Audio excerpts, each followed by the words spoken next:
les rayons et les ondes vous proposent chaque semaine les rencontres de Sophie avec celles et ceux qui font le territoire. Bonjour à toutes et à tous, aujourd'hui pour les rencontres de Sophie, première rencontre de Sophie de 2026, une rencontre un peu spéciale organisée par la librairie Mille et une pages et enregistrée le jeudi 18 décembre à 18h à la médiathèque d'Avranches avec Ulysse Thévenon, journaliste, auteur du livre d'enquête sur les éleveurs-éleveuses français et françaises, Le sens du bétail, sous-titré « Vous ne mangerez plus jamais de la même façon », aux éditions Flammarion. 2 ans d'enquête, 250 témoins, dont une centaine d'éleveurs, des histoires bouleversantes. Des questions sont posées par Alcyone. Sont intervenus également lors de cette rencontre Olivier Lenné, éleveur mayennais ruiné, et dont l'histoire est évoquée dans le premier chapitre, La bouffe de la bouffe, et Patrick Van Nuvel, qui avait mis la librairie en contact avec le journaliste Ulysse Thévenon. Voici quelques extraits des passages choisis de cette longue rencontre. Belle écoute. Allons-y. C'est parti. Oui, donc la première question que je me posais, c'était pourquoi avoir voulu écrire ce livre. Ouais. Qu'est-ce qui a motivé l'écriture? Moi, c'est vrai que je viens pas d'une famille... je viens pas du monde agricole du tout. Hein. Mes parents, mes grands-parents sont pas agriculteurs. J'ai toujours vécu en ville. J'assume d'être le citadin moyen qui n'avait plus ou moins jamais mis les pieds dans une ferme. Moi, j'ai commencé à m'intéresser à ce qu'il y avait dans mon assiette par un biais un peu improbable. Je suis en couple avec une personne qui est végane depuis des années et des années. Et c'est vrai que mon entourage citadin, un peu bobo parisien, écolo, etc., je baignais plutôt dans un climat assez hostile à l'élevage, on va dire. Une industrie qui serait polluante, cruelle pour les animaux, dangereuse pour la santé, etc. Et moi, souvent, ce qui motive mes premières intentions d'enquête, c'est souvent des moments où je me dis, on parle beaucoup de certaines personnes, certaines industries, mais j'entends pas beaucoup ce qu'il y a de l'autre côté, si tu veux. Et donc, je commençais à m'intéresser un petit peu à ça, comme ça, sans penser du tout que je ferais un livre. D'ailleurs, je fais que des reportages télé depuis 10 ans, moi, donc j'avais presque pas écrit depuis l'école de journalisme. Et en fait, quand j'ai commencé à m'intéresser à la vie des agriculteurs, des éleveurs, à voir des vidéos de Philippe Grégoire, un éleveur engagé et autres, je me suis pris un peu une claque de réalité en me disant « Waouh, mais ces histoires sont folles. C'est pas normal que je découvre ça à 32 ans à l'époque. » Et puis, dans toutes ces histoires, on cite des entreprises, on cite des banques, on cite des coopératives, on cite des grandes surfaces et des pratiques que je vois pas bien documentées dans la presse, tu vois. En fait, chaque histoire, pour moi, c'était un trésor de nouveaux trucs. Et quand je faisais des recherches en me disant, il faudrait creuser et tout, je voyais rien sur les banques, sur les comptes et tout, ou pas grand-chose, ou des trucs très généraux. Alors que moi, j'avais des exemples très précis. Et je voyais qu'il y avait des documents et tout.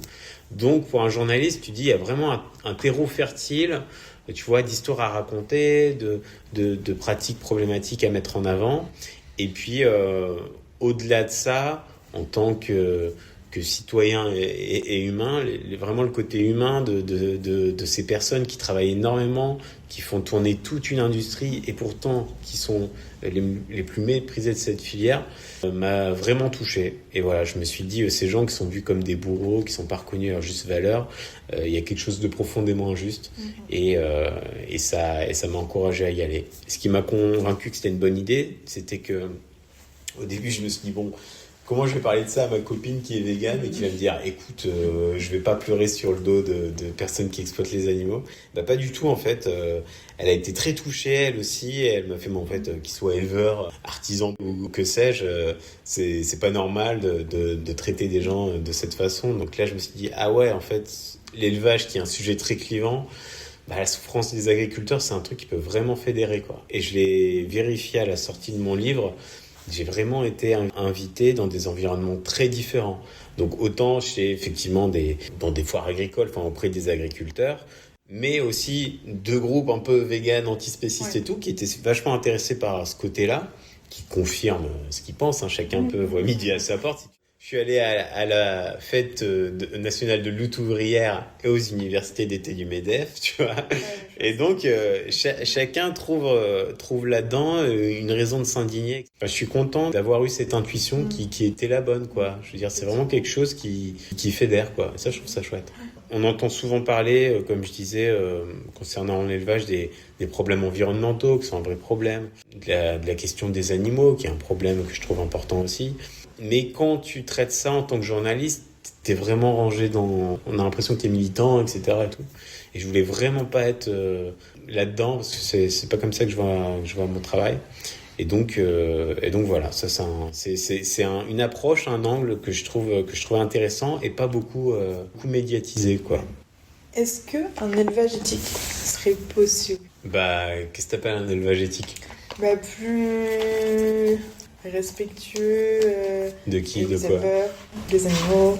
Ouais. Oui, bien sûr, c'est possible. Et puis, il y a des exemples, notamment dans ce coin-là. Patrick en connaît sans doute. Sophie doit en connaître plein. Mais ce que j'ai observé, c'est que quand tu t'installes en tant que jeune agriculteur, tu n'es pas poussé naturellement vers ce type d'élevage. Je montre dans mon enquête que au premier rendez-vous bancaire, on peut te dire c'est bien ton projet d'avoir des bovins en plein air. Par contre, nous, on a besoin de garanties, donc il va falloir que tu prennes un contrat avec une grande industrie ou une coopérative, et du coup, en fait, tu vas tripler ton nombre d'animaux, et du coup, tu vas devoir investir dans un grand bâtiment, et donc tu vas devoir faire des centaines de milliers, voire des millions d'emprunts, et là tu mets le doigt dans un engrenage. Alors tu pourrais te dire ces gens après tout ils acceptent, c'est un peu de leur faute, s'ils voulaient vraiment faire autrement ils feraient autrement. Mais je me suis rendu compte que en fait la passion pour ce métier, passion héritée bien souvent de ta famille, elle est plus forte que tout, et je pense que c'est un des nœuds centrales qui explique l'exploitation de nombreux agriculteurs qui juste se voient pas faire autre chose, qui ne se voient pas quitter la ferme familiale, pas la faire couler, et c'est ce qui les maintient dans ce système. En plus, évidemment, d'une intensification globale de l'agriculture, il y a de moins en moins de fermes, elles sont de plus en plus grandes, donc ça pousse aussi à des volumes de production qui te font travailler avec des grosses structures.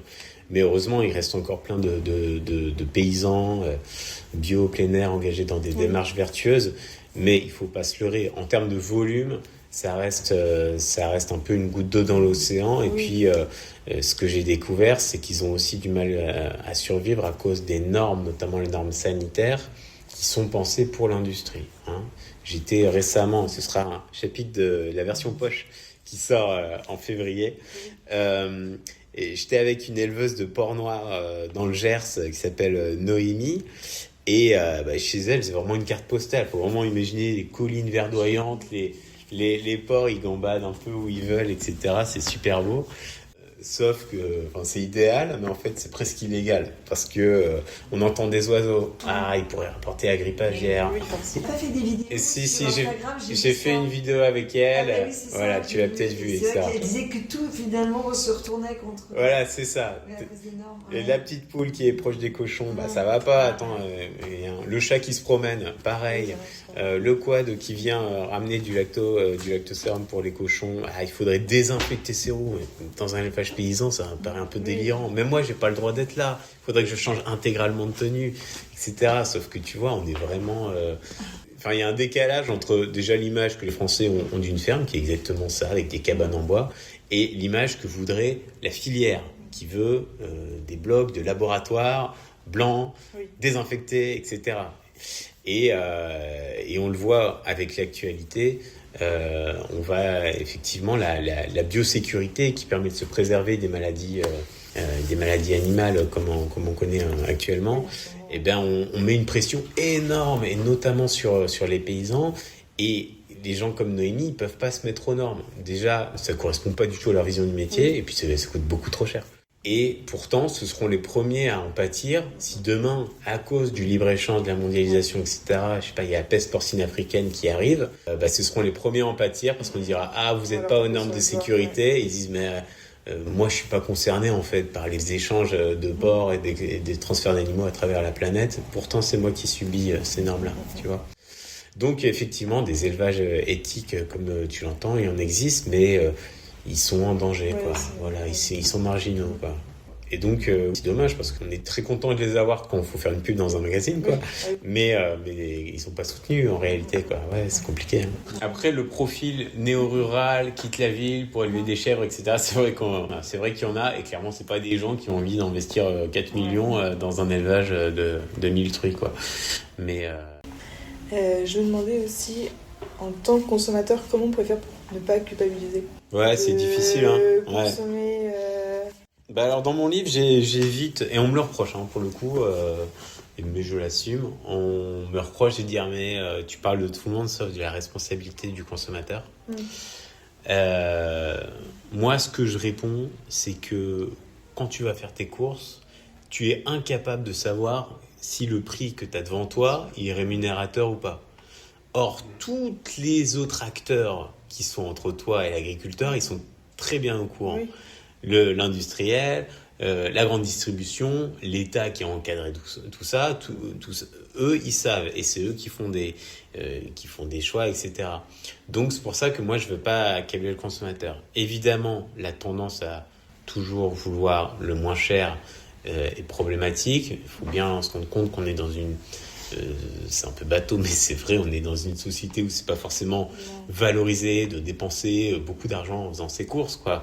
Ou pour se nourrir, quoi. D'où l'expression si j'ai plus d'argent, je mangerai des pâtes, quoi. Oui. C'est le truc qu'on relègue à la fin. C'est la part des dépenses alimentaires dans le budget ne cesse de se réduire d'année en année, et on préfère dépenser plus d'argent plutôt dans des services, etc. C'est plus valorisé aujourd'hui, quoi. Donc je pense que déjà il faut se déculpabiliser en se disant que certes on vote 3 fois par jour en mangeant évidemment, mais on est aussi le produit d'une société, etc.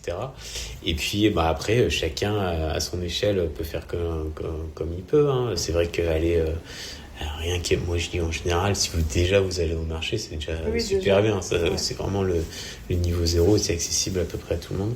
C'est pas forcément le plus cher d'ailleurs. Et après, c'est vrai que il y a des. Alors, j'ai un chapitre sur les marques éthiques en magasin qui respectent plus ou moins leurs promesses. Alors, c'est vrai que historiquement, la marque C'est qui le patron dans le lait conventionnel, ils ont fait vraiment la différence. En tout cas, pour quelques dizaines de familles, ils ont changé leur vie. Et de tous ceux sur lesquels j'enquêtais, c'est les plus clean. Mais les marques éthiques de Lidl, contrat tripartite Lidl, ou dans Intermarché, la marque Merci, là c'est plus discutable parce que j'ai découvert qu'en fait ils ne payaient qu'une fraction de la production des agriculteurs au bon prix et que le reste ils le payaient au prix classique, voire au prix inférieur à ce que demande l'interprofession. C'est le cas de Lidl. On m'a dit c'est le meilleur contrat en viande bovine qui existe en France. J'ai reçu une copie du contrat. Le prix est mathématiquement inférieur au prix demandé par l'interprofession de la viande. Donc, tu dis, ouais, il y a vraiment un chemin. Et donc, je vais voir Lidl et je leur demande des explications. Ils me disent, bah oui, on est conscient, etc. Alors, c'est vrai que on est quand même les moins pires.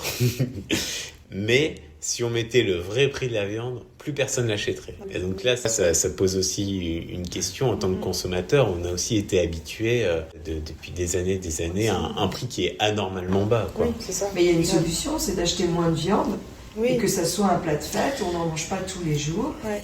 Moi, je pense que la viande est un produit de luxe qui s'ignore quelque part.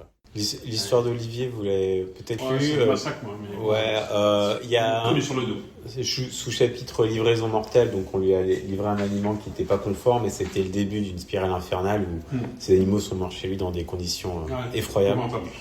Et sans aucune institution pour l'aider malgré ses appels à l'aide, donc c'est un exemple. Tous les services de l'État étaient au corps. Les coups de téléphone en préfecture, des centaines.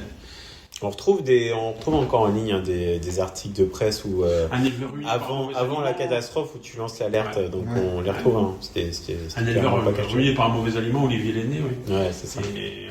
Mais ce qui est intéressant, je trouve, dans ton histoire, c'est que c'est pas un cas isolé, tu vois. Il y a beaucoup d'éleveurs qui sont confrontés à ça. Il y en a.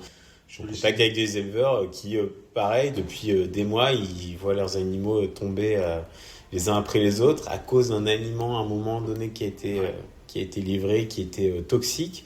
Et puis tu vois toute la machine qui est mise en place par la coopérative pour dire c'est pas nous, etc. Retarder, se dédouaner, vous auriez dû vérifier, vous auriez dû refuser, c'est pas nous. Non, Hein. je peux rien voir. Moi, je peux Et pas. donc, le point commun, c'est toujours les éleveurs, ils sont nombreux, mais notamment en bovin, ils sont toujours tout seuls face à des structures gigantesques, quoi. Et ça, c'est le principal problème. Hein. Les La assurances se solution, sont... c'est de s'unir, c'est ce que vous disiez là. Alors, Oui, mais on est s'unir. Attendez, il y a pas s'unir sur une race, mais localement, le gars est tout seul. Ouais, il est tout seul, hein. Il est tout seul. Mais à l'époque, il ne peut pas s'unir. Je vous donne un exemple non. précis. Faudrait que tu expliques pourquoi, localement, tu es tout seul. Explique, Olivier, vu que tu as vécu ça. Bon, ouais, qu'est-ce qui s'est passé pourquoi j'étais carrément tout seul? On rognait sur mes terres, on voulait mes quotas, tout. Hein, on voulait mes bâtiments parce que j'étais... Hein, voilà. C'est triste, mais c'est toujours ça. Attention, vous êtes seuls. Les agriculteurs, vous savez, une Cuma, c'est du matériel qu'on a tous entre nous. Oui. Ils se sont mis contre moi, ils m'ont bloqué le matériel. J'ai perdu avec un aliment non conforme des services des fraudes mes procès avec un aliment non conforme des services des fraudes. Et ça, c'est la conséquence de cette course en avant, au rendement, etc., qui aussi matrix un peu, je pense, les agriculteurs en disant bah, attends, si j'ai plus, peut-être que ça va améliorer ma condition. Vous Quoi. êtes C'est la solidarité qu'il y avait avant Mais dans ça- les ça- campagnes. On l'a pas. Ça peut- Bah, tu en vois quand même. Enfin, normalement, c'est le rôle des syndicats. Ouais. Voilà. Alors, il se trouve que du coup, à la FNSEA et au JA, tu as beaucoup de cadres qui sont à la tête aussi des coopératives qui sont accusées, mises en cause. Donc là, tu as une collusion d'intérêts et la FNSEA, c'est quand tu regardes les CV des cadres de la FNSEA, c'est vers les 2/3 du bouquin, bon, tu vois qu'ils sont à la tête de tout, y compris du salon de l'agriculture. Mais de plein de coopératives, du Crédit Agricole, de Groupama qui gère les assurances, les vendeurs d'aliments, etc., etc. Les CUMA, etc. Et donc là, tu vois le conflit d'intérêts. Donc là, c'est vrai que tu as notre syndicat qui est la coordination rurale qui commence à émerger, à avoir plus de puissance et qui pour le coup, critiquable sur plein de trucs, mais ils sont clairement opposés à cette concentration des pouvoirs. Voilà. Après, c'est un syndicat très agressif, très décrié, etc. Mais je sais pas quelle direction ça va prendre. Dans la grève du lait, le Figaro avait repris, parce qu'on avait fait une enquête en interne, les 4 leaders de la FNSEA, eux 4 avaient 45 mandats. Ouais. L'esprit coopératif s'est perdu. Et pourquoi la Confédération paysanne, pourquoi elle ne perce pas? Parce qu'ils sont, pour en avoir par chez nous au niveau de la Bretagne, ils ont des visions politiques. Et ce qu'on a besoin en élevage, c'est une vision globale. On doit être des gens bio, pas bio, etc. On doit avoir une vision globale. On ne doit pas être politisé au sens propre, si, parce que c'est une politique. Oui, mais je comprends, il faut bien un syndicat pour défendre Oui, ces agriculteurs-là, tu vois. Oui, mais le problème, c'est qu'ils sont dans les commissions ostracisés. C'est-à-dire que- Ça, c'est vrai. Ah ouais. Et donc, c'est le préfet nomme qui il veut. La commission, il n'y a ni CR, ni conf. Et dans plein d'organismes, tu as la FNSEA qui a 15 sièges et la conf qui en a un, tu vois. Ouais. Donc, ils sont là. Le CNIL, c'est le cas, et c'est une amie qui était de la conf, qui est surtout au CNIL. Elle m'a dit, à chaque fois que je pose une question, j'avais l'impression que j'emmerdais tout le monde. Ouais, c'est ça. Et la conf avait fait une grève de la faim devant le CNIEL pour Ouais. obtenir des places. Parce qu'ils n'en avaient pas, il n'y avait que la FNSEA pendant des années. Le CNIEL est le Centre national interprofessionnel de l'économie laitière. Mais c'est vrai qu'il y a globalement il y a un problème pour se rassembler et faire front commun entre les éleveurs. Ouais. C'est vrai, il y a un souci. Et encore, là, on parle beaucoup d'élevage bovin et tout, mais tu vois, en filière volaille, porcine, où là, Là, c'est verrouillé. ouais, c'est verrouillé. T'es très facilement en intégration, c'est-à-dire t'es dépendant d'une énorme boîte qui te livre les animaux, l'aliment, enfin voilà, t'es un prestataire de service. Là, c'est très compliqué. T'es quasiment salarié de la boîte, sauf que tu connais pas ton salaire, Ouais. tu le connais à la fin et il peut être négatif. Mais même quand un animal part de chez nous, on ne sait pas le prix. C'est au retour qu'on voit qu'il a été vendu tel prix. Ouais, ça c'est fou quand même. Et c'est en plus, par rapport au droit français, c'est aberrant. Fais pas ta facture. Et c'est illégal d'ailleurs, c'est complètement illégal. Le problème, c'est que l'OP est rattaché à un industriel. L'OP, c'est... Organisation de producteurs. En fait, ça fait le lien entre tous les éleveurs laitiers et, je sais pas, Intermarché ou Lactalis ou Savencia, etc. Et donc, le principe est vachement bien. C'est un peu la conclusion ce qu'on vient de dire. C'est de dire, moi, je négocie pas pour moi, je négocie pour les 350 éleveurs derrière moi. Et si vous n'êtes pas content, vous allez avoir un problème de livraison, tu vois. Et donc sur le principe, c'est bien, mais on voit que il y a tout un tas de pratiques que je raconte pendant un moment sur les magouilles pour pas passer par l'OP, pour en fait donner des contrats individuels aux éleveurs en direct, en disant sinon vous ne collectez pas, en les contournant, etc. Ça, y compris chez je raconte ça, je parlais de la marque Merci chez Intermarché. Donc, les éleveurs, ils sourient, ils disent merci Intermarché, etc. Et en coulisses, je découvre que l'éleveuse Elodie, qui a tout sourire, ça fait 3 ans qu'elle est en guerre avec Intermarché. Bah, là-bas, ça se passait bien, quoi. Ça se passait bien. Et puis, ça s'est mal passé. Elle était présidente de l'OP. Donc, elle négociait, tu vois. Et en fait, en gros, il y a une flambée des coûts suite Covid, Ukraine, etc. Et Intermarché voulait pas augmenter le prix. Donc, le prix Intermarché, qui était pas mal, se retrouvait à peu près au prix classique. Parce que le prix classique avait augmenté, mécaniquement. Et Intermarché voulait pas augmenter, alors que c'était censé être une brique de lait éthique, etc., au motif que le prix était imprimé sur la brique, on peut pas le changer. Je comprends. Voilà. Et ils ont dû se battre et ça a fini par être débloqué.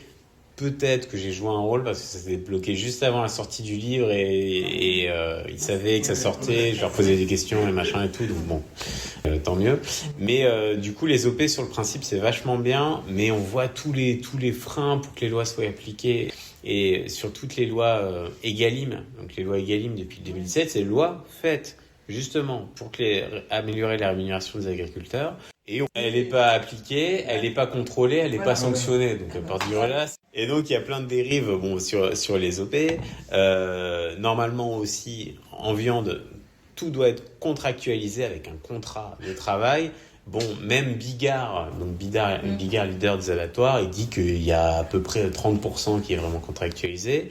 Et si on remonte plus loin, les supermarchés aussi, par exemple, avec les lois Egalim, ils n'ont plus le droit de, par exemple, négocier la matière première agricole, justement, en disant on va plus négocier la viande et le lait comme des vendeurs de tapis parce qu'on a besoin que nos agriculteurs ils soient payés à juste prix.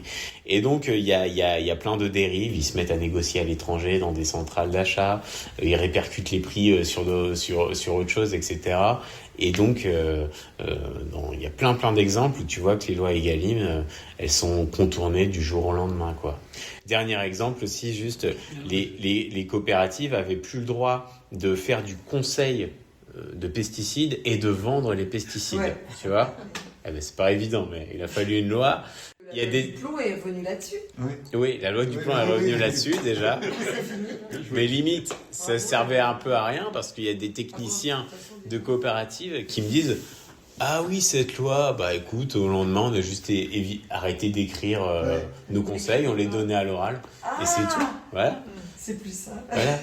Et je fais ah ouais, putain, vous avez une réunion pour décider ça? Il me fait bah non, ça semble évident à tout le monde. Voilà, mais. Donc tu vois, on a des parlementaires qui bossent des mois et des mois pour se dire comment on va faire, etc. et tout. Et t'as la réalité du terrain, la structure de marché qui est toujours plus forte, quoi. C'est un peu déprimant. Ce qui manque en France, c'est de la prévisibilité, une vue sur l'avenir et des garanties, quoi. Des garanties financières, c'est le Far West. Ils savent après combien ils sont payés. Ils peuvent être lâchés du jour au lendemain par des énormes boîtes qui font des contrats qui sont à sens unique, c'est-à-dire toi t'es obligé de vendre chez eux, mais eux ils sont pas obligés de t'acheter s'ils veulent pas, tu vois. Donc c'est le nœud du problème, on en reviendra toujours là encore en fait. Et t'as un jeune qui s'installe en dinde en Bretagne, il y a un des plus gros élevages de dinde en Bretagne, et le technicien il fait oh là là, c'est la cata, tes animaux, il faut faire une cure d'antibiotiques, 1500 balles, bam. 2 semaines plus tard, ça va toujours pas, il faut refaire une cure d'antibiotiques, 1500 balles, 3 semaines. Et il fait ouais, mais c'est mon salaire qui part toutes les semaines, quoi. C'est un truc de fou. Et puis il se trouve que son voisin, c'est un mec qui fait sans antibiotiques depuis 20 ans, donc il lui en parle et il recommande un vétérinaire indépendant parce que lui il est dans une énorme coopérative. Et le vétérinaire il fait bah non, moi je considère qu'il n'y a pas besoin d'antibio, etc. Et donc c'est son voisin bien bourru 60 balais qui a dû barrer la route au technicien en disant tu rentres plus ici, toi tu dégages parce que le jeune à chaque fois que tu viens il sait pas combien ça va lui coûter. Et voilà, et en fait ça a roulé très bien sans antibio. Et en fait le truc c'est ça le problème, c'est que c'est le technicien qui décidait des cures d'antibio. Le technicien n'est pas vétérinaire. Le problème, c'est que dans ce groupement, En plus. il y a 2 vétérinaires pour 350 sites. Et donc, en fait, les vétos, ils signent des ordonnances à distance à la chaîne toute la journée parce que c'est impossible, en fait. En plus, en volaille, c'est vraiment la course de Formule 1, quoi. C'est-à-dire, tu perds une journée, tu perds des animaux, etc. Donc, tu as la pression de dire, dans le doute, ok, on va traiter, quoi. Mais évidemment, ce qu'on fait payer aux agriculteurs, c'est ça aussi qui rend leur paye négative parfois à la fin du mois. Et les coopératives, ils vont vachement, elles ont toute une filiale pour vendre de la bouffe, des produits de machin, des produits d'hygiène, des bâtiments, des machines, des trucs. Mais oui, mais alors, quel est l'intérêt pour eux? Il y a plein d'agriculteurs qui gagnent rien, en fait, qui vivent au crochet de leur femme, mais qui continuent quand même, en fait, parce qu'ils veulent pas arrêter, ils préfèrent se suicider plutôt qu'arrêter. Et ça, cette exploitation, elle est vraiment terrible. T'en as plein. Pour l'agro-industriel, quand même, il n'a pas intérêt à ce que tout le monde se suicide ou... Non, mais la plupart se suicident pas. Mais le nombre d'agriculteurs mais qui gagnent une misère et qui continuent quand même et qui jamais n'arrêteront, c'est ça qui m'a le plus surpris, quoi. Je veux dire, on peut y aller, on peut les pressurer. Il les presse, ouais. Et la solution, alors, c'est peut-être justement, c'est de faire plus de direct du consommateur. Voilà, moyen d'intermédiaire, c'est sûr que c'est mieux, c'est sûr. Mais c'est vrai qu'on n'est pas poussé vers ça, quoi. C'est ça le problème. Hein. Si je me demandais à la sortie du livre, mais peut-être même encore maintenant, est-ce que tu as peur que le livre soit mal interprété par certaines parties, certains camps? Franchement, j'ai reçu que des retours positifs, mais genre, j'étais vraiment même surpris en vrai. Franchement, super bien reçu par tout un tas de personnes qui a priori sont pas forcément d'accord. Sauf par la présidente de la FNSE. Eh bien... À côté d'un livre. Ouais, mais suite à la sortie, j'ai pas eu de problème, quoi. Elle a rien dit. Elle a rien dit. En même temps, je pense qu'ils veulent éviter un effet stressant, quoi. Parce que si tu parles, tu braques un projecteur sur ceux dont tu veux pas qu'on parle. Voilà. J'ai fait beaucoup de gros médias et ça a été très très très long avant qu'on m'en parle. Alors que c'est le début du livre, que c'est un peu sensationnel. Je me disais limite, on va me parler que de ça, ça va éclipser le vrai problème des agriculteurs. Et ça a été l'inverse, donc c'était plutôt bien. Tiens, je vais te poser une question, Alice, avec ce qui se passe aujourd'hui. Donc, au niveau des manifestations, au niveau de la crise qui est en train de se dessiner. Ouais. Vu tout ce que tu as pu voir, tu vois ça comment? Il y a pour genre l'avenir et tout. D'abord, déjà, est-ce que tu vois une solution possible? Ouais, c'est ça le problème. Je suis toujours un peu gêné de répondre à cette question. Moi, je croyais qu'à la fin de mon enquête, j'allais me dire, je ferai un chapitre final en me disant, voici les solutions, etc. Les pistes et tout. Et j'ai eu beaucoup de mal et j'ai fini par me dire, en fait, tu serais très très prétentieux, je pense, de prétendre avoir des solutions à des problèmes qui existent depuis des décennies. Il y a des trucs qui me paraissent évidents, c'est que les agriculteurs, ils décident de rien, quoi, et de leur prix en premier lieu. Si tu leur donnais la main dessus, à chaque fois que les personnes qui sont autour s'engraissaient et que eux répercutaient, mais comme ferait n'importe quelle entreprise, artisan, etc., sur le prix, là, il y aurait je pense que la structure de marché s'ajusterait un petit peu, quoi. Mais malheureusement, j'ai pas de formule magique. Si on appliquait la loi, ce serait quand même déjà pas mal. Si on sanctionnait les fraudeurs, les énormes fraudeurs, ce serait déjà pas mal. Si on laissait décider de leur prix, ce serait déjà pas mal. Et puis si on facilitait l'installation sans intermédiaire, ce serait quand même vachement bien. Mais voilà, ce livre, il montre surtout tous les freins en fait qui empêchent ces solutions d'être appliquées, quoi. Donc c'est ça le problème. Effectivement, on est dans cette course au libre-échange. Donc on parle souvent des importations avec le Mercosur, etc.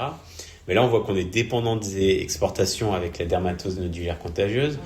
Par exemple, la grippe aviaire, on a vacciné tardivement les canards, et le jour où on a vacciné les canards, on pouvait plus exporter le foie gras aux États-Unis, au Canada, au Japon et tout. Alors que si on vaccine par zone, c'est ce que j'ai bien compris, si on vaccine par zone, on peut continuer à vendre dans les zones qui ne sont pas touchées. Voilà, c'est ça.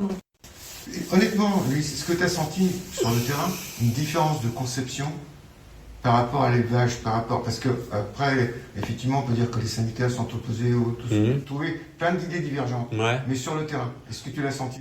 Ah non, pas du tout, ouais. Voilà. Non, vraiment pas. Hein. Syndical, Fédé, Coordination Rurale, Confédération Paysanne, les agriculteurs, ils se ressemblent quand même beaucoup, quoi. Et ils ont tous les mêmes problèmes au final. Hein. Donc, ouais, tout à fait. Ouais. Au niveau local, les agriculteurs, ils se ressemblent beaucoup. Les gardes de chapelle, tu les sens un petit peu moins, quoi. Tu les sens dès que tu montes un petit peu en grade. Voilà. Et donc, c'est pour ça, moi, dans mon livre, en fait, souvent, je dis même pas qui appartient à quoi. En tout cas, moi, au début de mon enquête, j'entends plein d'histoires. Et je me dis, ils sont tous en train de péter un câble. C'est tous des mythomanes, ces éleveurs, tu vois. Et en fait, quand t'entends une histoire comme Olivier, puis 2, 4, 5, 10, 15, tu fais « Ah ouais, c'est peut-être... » Oui, des gens qui se connaissent pas du tout. Pas du tout. Et quand je dis « Ah, c'est marrant ton histoire, il y a une éleveuse dans le Gers qui me dit la même chose et machin », déjà, les gens se disent « Ah ouais, ce qu'on m'a dit beaucoup, ça prouve que je suis pas tout seul et que je suis pas fou.